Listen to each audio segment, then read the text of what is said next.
కీర్తనల గ్రంథము 6వ అధ్యాయాన్ని ధ్యానించుకుందాం. యెహోవా, నీ కోపము చేత నన్ను గద్దింపకుము, నీ ఉగ్రతతో నన్ను శిక్షింపకుము.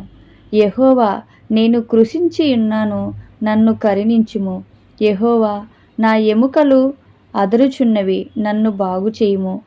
నా ప్రాణము బహుగా అదరుచున్నది. యెహోవా, నీవు ఎంతవరకు కరుణింపకయుందువు? యెహోవా, తిరిగి రమ్ము, నన్ను విడిపింపుము. నీ కృపను బట్టి నన్ను రక్షింపుము.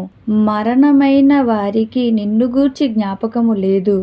పాతాళములో ఎవరు నీకు కృతజ్ఞతాస్తుతులు చెల్లించుదురు? నేను మూలుగుచు అలసియున్నాను. ప్రతి రాత్రియు కన్నీరు విడుచుచు నా పరుపు తేలజేయుచున్నాను.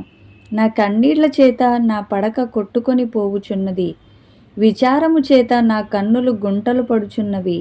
నాకు బాధ కలిగించు వారి చేత అవి చివికియున్నవి. యెహోవా నా రోదన ధ్వని వినియున్నాడు. పాపము చేయువారులారా, మీరందరూ నా యొద్ద నుండి తొలగిపోవుడి. యెహోవా నా విన్నపము ఆలకించియున్నాడు. యెహోవా నా ప్రార్థనను అంగీకరించును. నా శత్రువులందరూ సిగ్గుపడి బహుగా అదురుచున్నారు. వారు ఆకస్మికముగా సిగ్గుపడి వెనకకు మల్లుదురు. దేవుడి పరిశుద్ధ వాక్యాన్ని దీవించునుగాక. ఆమేన్.